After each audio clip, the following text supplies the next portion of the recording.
Second of 3 consecutive away days awaits Blackburn Rovers this coming midweek as they take on Harrogate Town in the EFL Cup. Can we avoid the banana skin? We're going to take a little look next.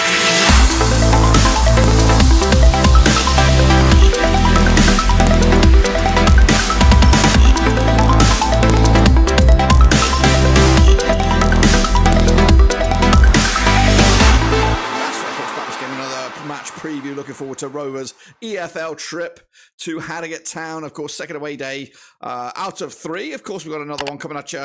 Plymouth Argyle, not too long away, of course. So the coach is going to get a few more miles on the clock this coming week. We'll talk about it in a second. Of course, if you're new, where you been?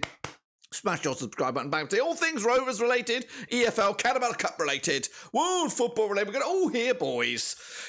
Under one Rooski, that's right. Of course, Rovers trying to go a little bit further once again in the Cup competition last season. A good old cup run, and of course, right here, right now, the opportunity of the third round awaits for either Harrogate Town or Blackburn Rovers. We'll get into it, and of course, in a second, a big shout out to my VIPs. They are the patrons, you know who you are. But let's get into it and preview the game, of course, coming at you this coming Wednesday. Of course, it is Harrogate, it is Rovers. It is our first ever encounter against Harrogate Town. So, that's if you haven't gone, now's a chance to get going to see Harrogate, the town, the stadium, and of course, witness them for the very first time. So let's take a look at them. Their coach, it is Simon Weaver, has been at the club since 2011, a long time. He probably brought them in from the National League and has been there ever since. 1.38 points per match.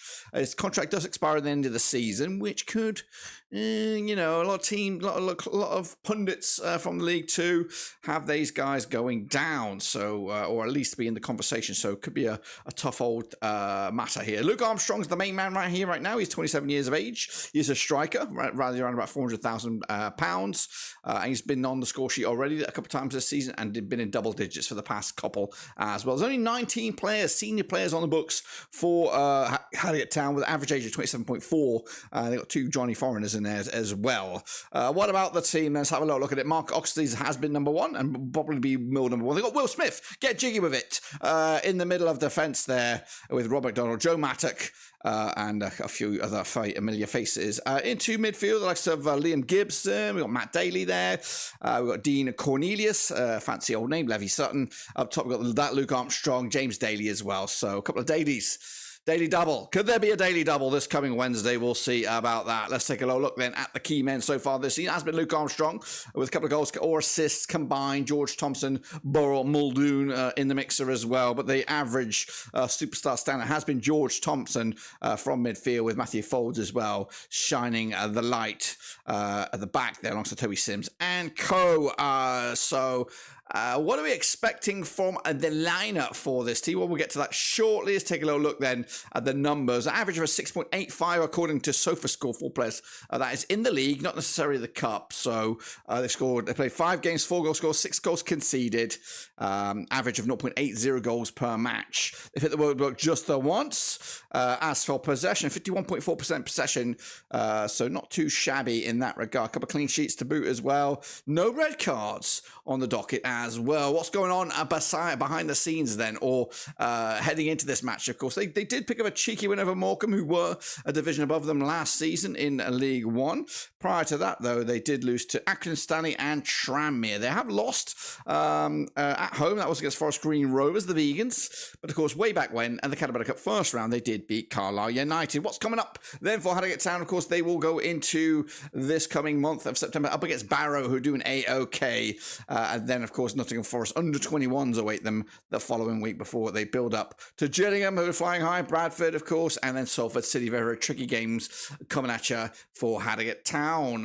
What about, of course, the starting lineup then? We're going to go right here, right now, and I'll take a long look at it. Of course, this is my expected lineup. I'm not an expert by any means. We've got Oxley between the 6 forwards, Mattock, Connor, O'Connor, Sims, as well. Connor, formerly of Bradford City, correct me if I'm wrong. Ado on the left-hand side, Folane on the right, Gibson, Cornelius, and Daly supporting Armstrong, who is, of course, the key man for Harrogate Town heading into this. Well, that's, of course, a quick look at the hosts. What about us, the visitors? Well, these are the crucial stats and figures that are here for you. Again, if you're a Harrogate Town supporter, we are coached by John Dale Thomason, 47 years of age, 1.65 points per match at the moment. Tyree Stone, the most expensive player on our books, according to Transfer Market.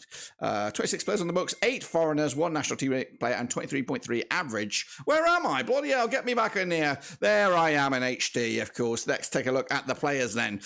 You will see some first team players in this game for sure, if not a full strength side. Well, not full strength. When I say full strength, I mean players that have regular championship minutes. So I don't think we are gonna play some youngsters and players that have yet to really get going, including the goalkeeper. I think Leo Walshtat will play. Last time I think it was Hilton between the sticks. So I think this time Walshtat has been waiting patiently to get his minutes, so he will start in my eyes. Scotty Wharton should also play. He came on for some minutes as well. We might see Patrick Gamble. And then, of course, Pickering returning. I think Britain did enough to probably start against Plymouth. But I think Pickering, if eligible, should play as well. Into midfield, of course, still no Sigurdsson, but we may see Tronstad, we may see Buckley. And then, of course, it is a toss-up at the front there. We've got McInday, Leonard, maybe even Gallagher is knocking on the door to start a game as well. So we will see about that. Let's take a little look at the star men so far. Sammy Smodic with 3 goals. Hedges with that worldie on the weekend. And if you haven't seen it, make sure you do so. Sam G, McInday, Leonard, Wharton, Travis. These are goals and assist combos right here, right now for Rovers. As for the key men, again, this is for the championship as a whole. Hedges has been the main man. 7.38 average with Hyam, Wharton, Lewis, and Smodic in the power 5. Rovers have, of course, played 4 matches so far, just in the championship, scored 6 goals just in the championship, 5 goals conceded, and of course, average of 1.50 goal per game. We've hit the woodwork twice. We've got possession of 53% of the time, so that's pretty good. I had one red card so far this season. Heading into this, of course, heading out of this, should I say, we're going to take on Borough and Sun. Those 2 games are back-to-back home games at Ewood Park,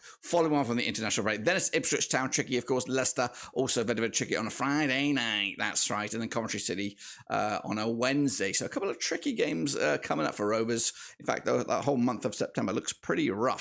Of course, following, heading into this match, we did pick up a cheeky 1-0 win over Watford at Watford. That's the first of a 3-game away day bounce for Rovers. Prior to that, 2-1 loss against Hull City. Again, a cheeky 2-2 draw against Rotherham, 4-3 win over Walsall, and a 2-1 win over West Brom, of course. What about our lineup then? Well, it is a little bit hopscotchy right now for Rovers. Going to go with this. Going to go with Walshtat between the sticks. I'm going to go Batty at left back. He could actually,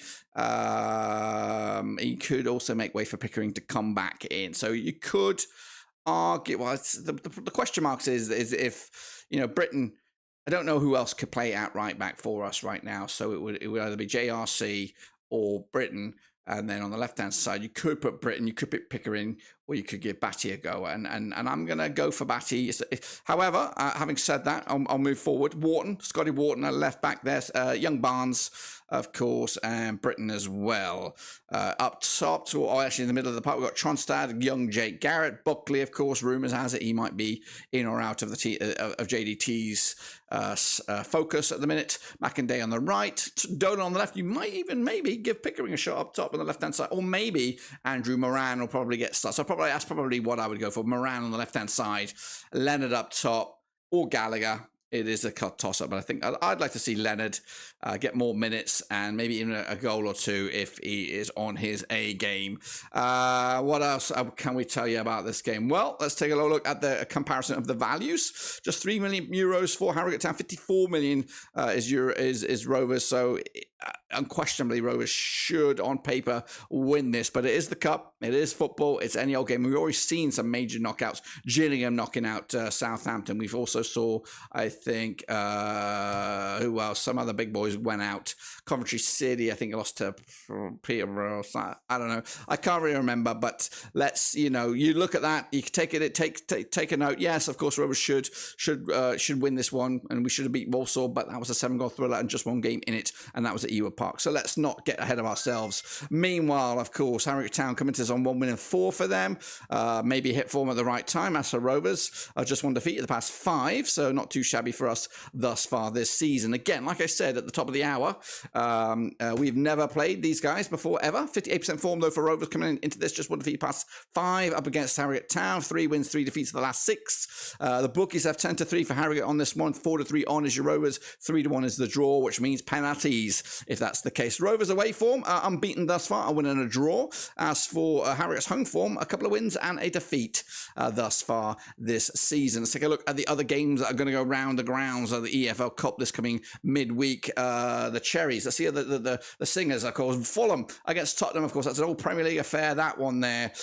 We've got Wrexham against Bradford City. That's probably on Sky, isn't it? Because this game probably isn't on Sky. We've got Wolves up against Blackpool, of course. Premier League up against League One. We've got Swansea against Bournemouth. That'll be tricky as well. So those games are all taking place on a Tuesday.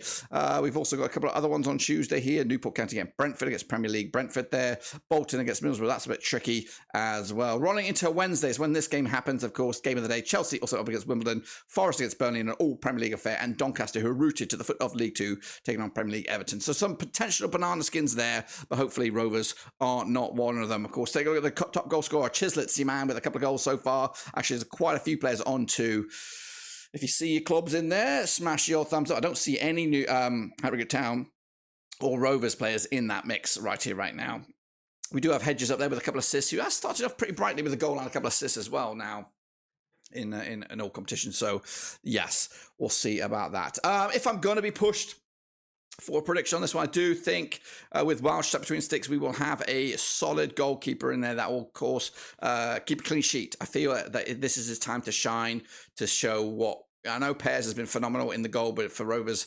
But I honestly think Walshstadt is the better goalkeeper, and this will give him a chance to show us what we got, even though Pears will remain in number 1 heading into Plymouth. And as for the goal-scoring department and who's going to be the key man for that, I don't know. I think Moran might get a chance to shine, and he did have a couple of opportunities against Watford, so I think he will get a full 90, or at least start the game an hour or so, and then maybe get some creativity from the left-hand side to feed the likes of maybe a Buckley or somebody else. But anyway, it's going to be a good old game, going to be a tight old game, but unfortunately I don't think it's going to be on TV anywhere. But make sure you subscribe, thumbs up, hit the little bell, of course. Catch us later. We will have a bit of a weird sort of community hangout session for this game, where you'll be able to interact with the channel and, of course, watch the gameplay as it plays out, not like a play-by-play. So make sure you check that out. If you are a Harrogate fan and you want to talk about this game, let me know down below and we'll make it happen. But until then, subscribe, thumbs up, and catch you later. Until then, we're done.